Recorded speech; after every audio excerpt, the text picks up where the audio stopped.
Hello, everybody. How are you guys doing? Okay, let me just go live on my Facebook group so that I can see who's on and who's watching. Hello, everybody. It's Thursday, 7 p.m. It's time for my daily live stream that I do on weekly live stream that I do on Thursdays and at 7 p.m. So, welcome everybody who's joining us for today's topic.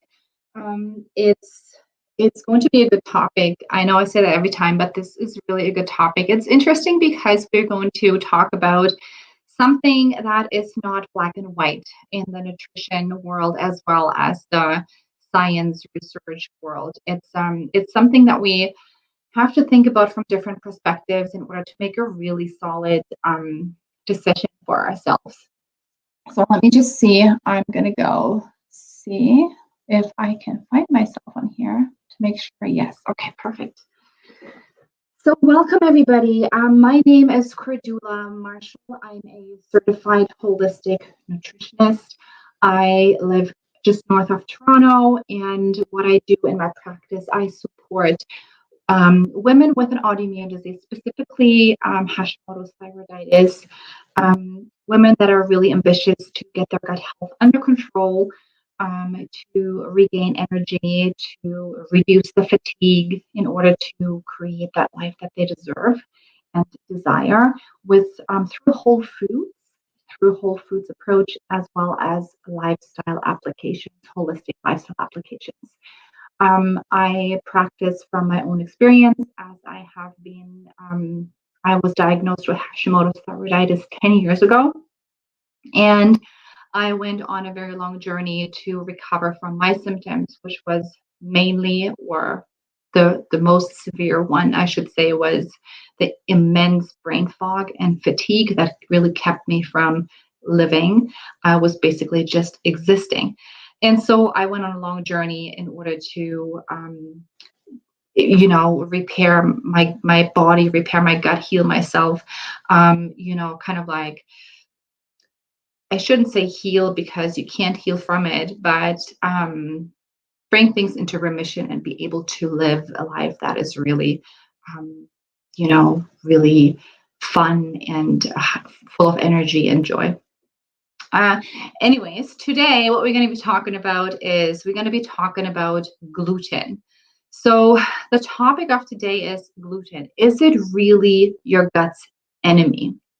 And I'm going to be using my whiteboard tonight a little bit to show you some things. And I'm also going to be sharing my screen a little bit with you because I really want to amplify some things. And for us all visual learners, I know there's some visual learners in here. It might be really good to see it written down as well as on screen.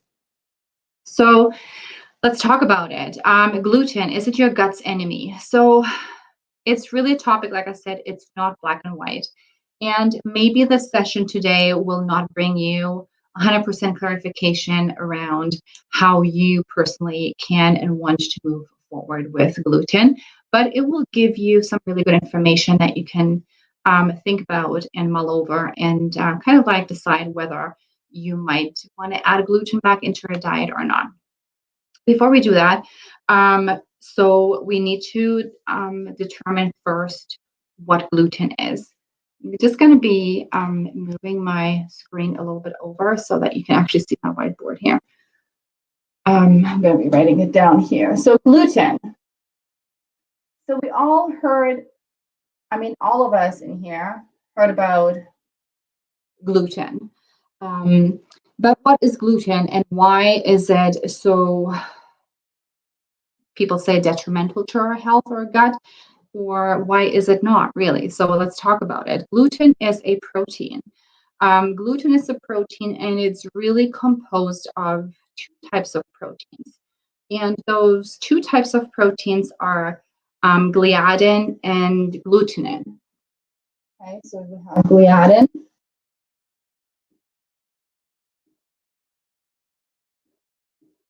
Gliadin. And glutenin. So gluten is really a protein and has those two separate proteins, which will you will understand of its importance a little bit later. And what they do, or what gluten does in a food, is in processed foods, it is the glue. It's the glue that holds the dough together. It's the network. It forms a network that supports the dough and really allows the bread to be light and fluffy. And because of our affinity to chewy things in the Western world, gluten has been used or started to be used extensively in processed foods. And because of this texture, because of the reason that it can really make things chewy, it can make things sweet and chewy and just delicious for us to eat. And that is one of the main reasons as to why gluten has really become something that might not be as beneficial in our diet anymore, because of the reason that it has been overused over time. We've been eating too much of it. Our bodies are not meant, or were not meant, to consume so much gluten all the time. But we'll go into this a little bit later. So gluten, it's found in the endosperm of the wheatgrass. So it's in the endosperm of the wheatgrass, and wheat is really a type of grass that was first used many, many years ago. So 10,000 and 8,000 BCE in a region of the Middle East that was called the Fertile Crescent. And the wheat that was grown back then, all the way back then, so it has a long-standing history, is not the same gluten that we are using in our world right now. It has changed quite a bit. It has changed through crossbreeding, natural crossbreeding, but it has also changed in recent years due to GMO, genetically modified wheat that has been created in the labs for us. And this GMO wheat is really a completely different structure as to what it was all of these years ago. And some might say, because of that, because of the GMO fact of it, is that the form and the structure of the protein itself has changed so much. It's so different from its natural state that our bodies have been developing some sort of resistance to it, because our bodies are not, you know, seeing it as something that belongs to nature and that they can digest. And sometimes people say that our immune system might then start an attack towards it because it's not being recognized. However, scientifically, that is not, it's not proven. It's just a theory. It does make sense. I can see the value in it a little bit. There is some research that shows that the gluten structure, because of its changes, has some effect on the lining of the gut lining because of it, but there's no definite study on it. So really, gluten, where do you find gluten? Because when we talk about gluten these days, it's mostly, we're talking a lot about processed foods.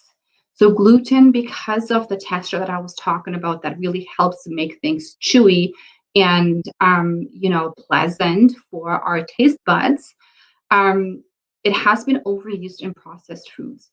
But really, naturally, it is most common in wheat, in barley, and in rye. So those are the three forms, or those are the three food sources where you find the majority of the gluten. Now, when you look at wheat, barley, and rye in itself, those three foods are not bad, right? They're not bad foods. In fact, I'm going to show you a little bit, a screen share a little bit later about barley, and you will be astounded by the immense benefits of barley in your body. So when you look at those three things, it's not necessarily bad for you. However, what the gluten does in your body might not be health promoting for some people. And we're going to go into that in a little bit more detail. So when it comes to the science of gluten, there's really three levels of knowledge. Level one are things that we are incredibly sure and have strong evidence for it. So we're talking about celiac. There's a level two. The second level contains information and things that are probably true about it, about the gluten science, but we're not completely sure of all the details. But there is good evidence, good research that it might be true. And then there's the third level, which is brand new discoveries around gluten and that are really cutting edge of science. And we need to take that into consideration when we think about gluten. So who is who is gluten not a good food? So which ties back into the level one of science evidence that is absolutely 100% clear, and that is celiac, right? So for people who have celiac disease, gluten is absolutely a no-go because their body has started a autoimmune response to the gluten protein itself. There's no question those people will have to be gluten-free forever because their gut lining is being constantly inflamed if they bring gluten into their diets. But why is that? What happens in the body? So when you eat gluten, or when somebody eats gluten, the first step is the stomach. So it goes into the stomach, and in the stomach, the gluten is then partially digested by us into the proteins, gliadin and glutenin. And the gliadin protein is really something that is causing the celiac's issues. And not just the celiacs, I'm going to go into that a little bit in a minute. And then so the gliadin, so this part of the gluten goes into the small intestine, right? It travels after partially digested, it travels into the small intestine, and there it needs an enzyme, and it's called TTG. So it's called transglutaminase. So that's the enzyme, and that enzyme further modifies that gliadin in a different substance. And this substance is something that in people with celiac, the body reacts to. This substance, so the substance of gliadin, once it's broken down further by enzymes, is something that the body reacts to. And it then, has like a full-fledged autoimmune response to it. So now that is for celiac. So now in recent years, it has been shown that not just celiac people start to respond to gluten or have that response to gluten. So now we're heading into the level two. So there's some evidence of it in research and science that other people might also have a similar reaction. And that is called non-celiac gluten sensitivity. So those are the ones, so celiac for sure, and then the non-celiac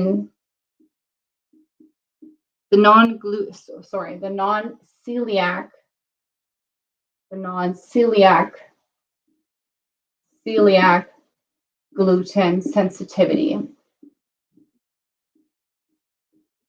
So the non-celiac gluten sensitivity means that in some people, gluten-containing foods can also lead to abdominal pain, bloating, and changes in bowel habits. And research is like trying to figure out why is that? Why is it that non-celiac gluten sensitivity exists?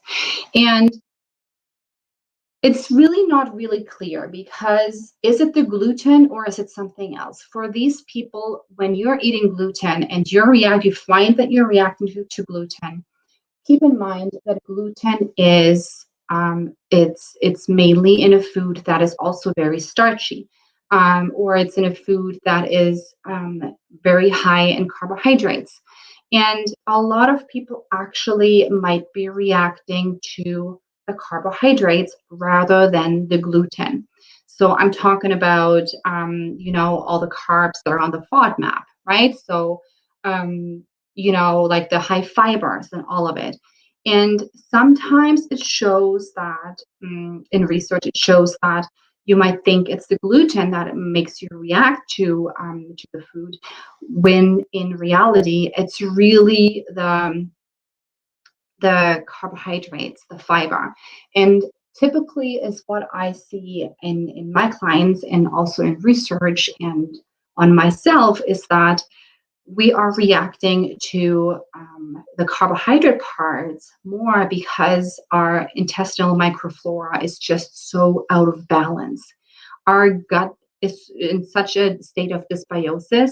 The good and bad bacteria are so off balance that we can't handle the fiber, we can't handle the carbohydrates that are coming in, and then our body reacts. And that is why it's not clear, right? Is it the gluten or is it the carbohydrates?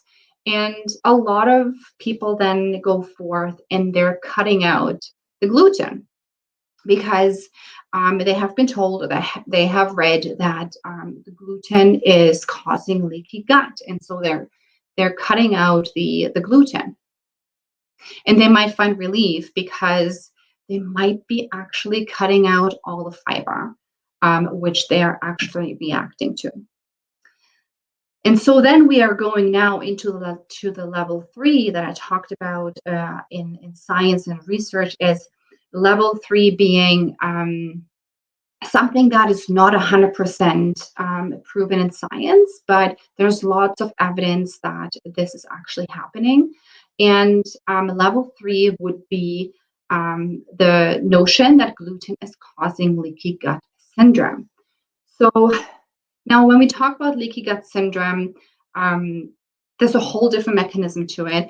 But so oftentimes people are starting to cut out gluten because they are afraid that gluten is actually causing them leaky gut syndrome, which will in turn increase inflammation in their body. And I will give you a little bit of information around what science has been shown so far as to whether that's true or not. So it is very true that gluten is a protein that is very large.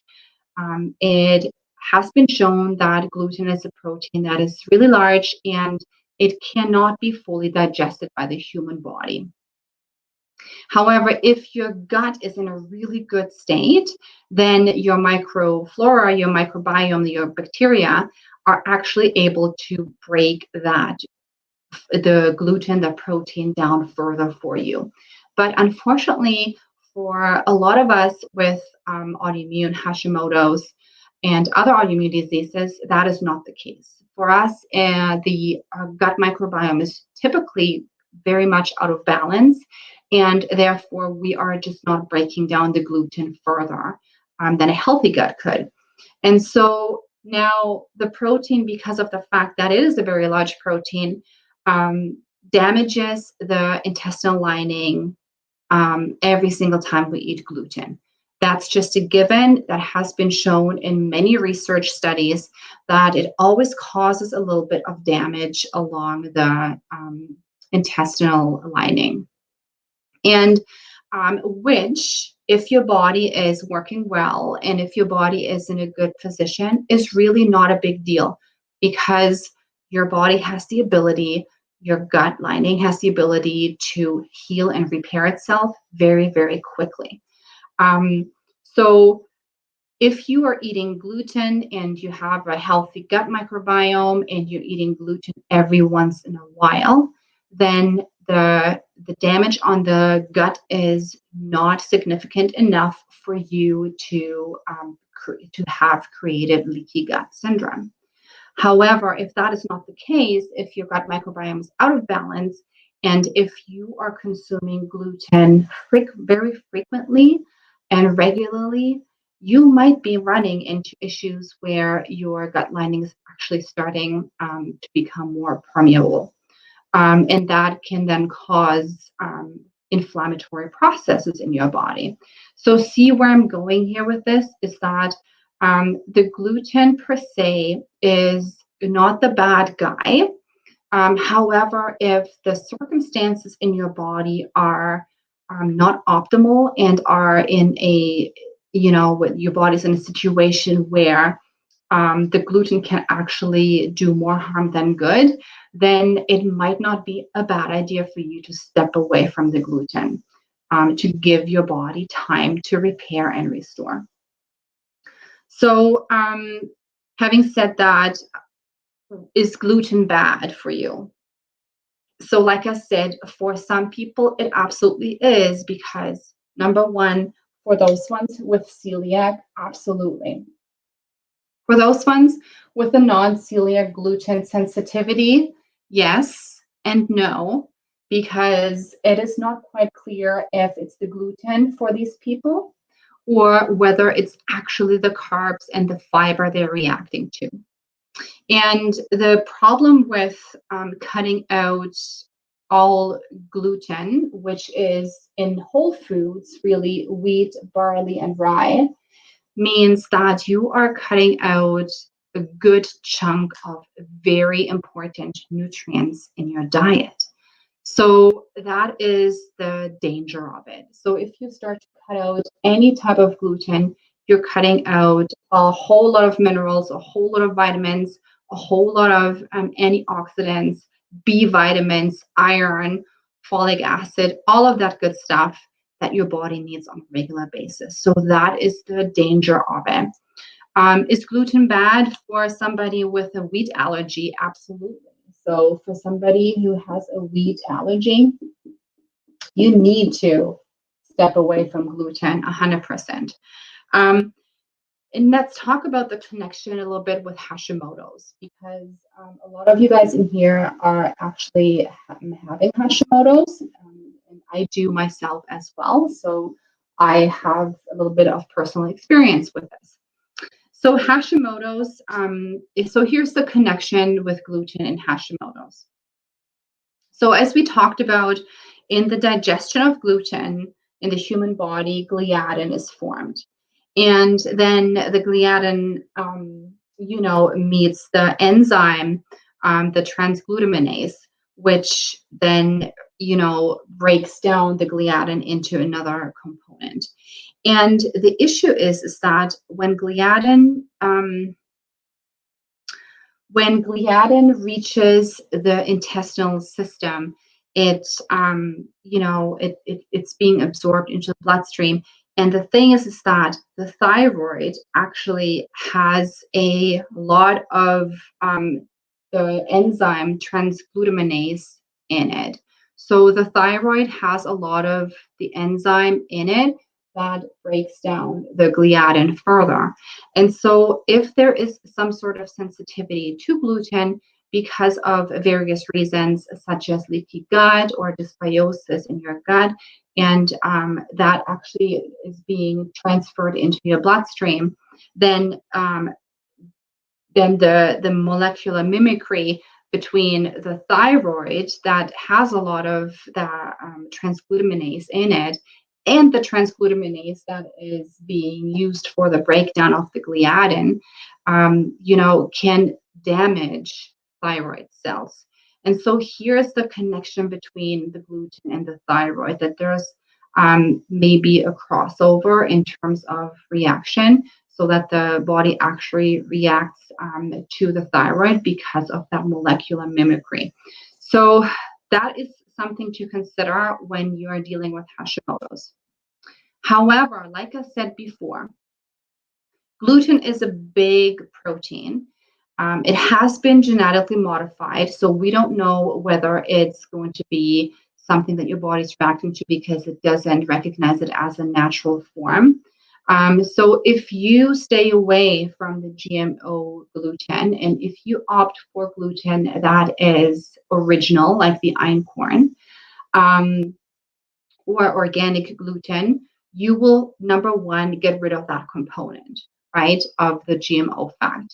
Number two is if you do the work in your gut, if you do the work and if you start to work in order to get your microflora back into balance, if you can start to balance out the good and bad bacteria, if you can really bring, a nice balanced state into your gut, then your body, your bacteria will actually help you break down the gluten that has only been partially digested. So it gets in your gut, and then the bacteria will do the rest for you. And they actually also feed on the fiber the gluten is in. So we're talking about the carbohydrates and the fiber that you're consuming with the glutinous food, wheat, barley, and rye, because those foods have those starchy and also the carbohydrates that are feeding you good bacteria. So you're feeding your good bacteria at the same time, and your bacteria will help you break down the gluten.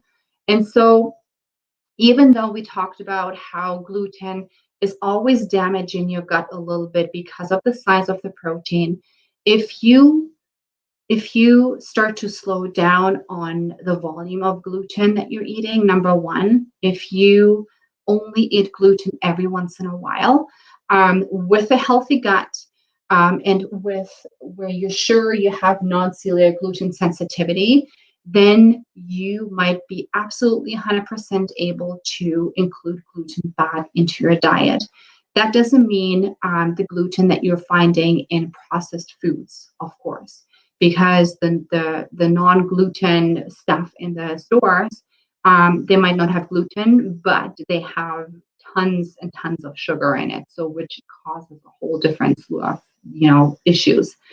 So having said that, you might be able to, after doing all the work, might be able to eat the wheat or the barley and the rye again. So for me personally, from my own experience, it took me a long time. It took me quite a number of years. I was very reactive to wheat. And to this point now, I have to say that wheat is not something that my body likes a lot.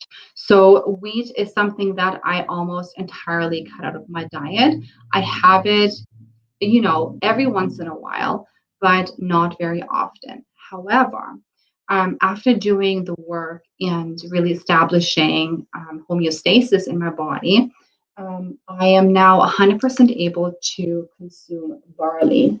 Barley is much lower in gluten than wheat. It's not gluten free, but I'm able to digest it very well. I have no issues, and it doesn't affect my antibodies. So this goes to show you that it is possible for us to readjust and bring these foods back long term. And I was just going to show you something because I was going to show you, when we talk about nutrient deficiencies, a lot of people just, even without having any kind of symptoms or any kind of bloating, gas, whatever it is, brain fog, even if you don't get that from eating barley, rye, or wheat, a lot of people just strictly cut it all out because they hear in the media that you need to stay away from gluten because it's the bad guy. So I want to show you that it's really never the food that is the bad guy for you. It's really always your body that is just not able to handle it in a way. And we have to respect that, but we need to understand that that is the fact. And let me show you. I was going to screen share with you the benefits of barley. You will be surprised to see what barley can actually do for you. So I'm going to share my screen with you.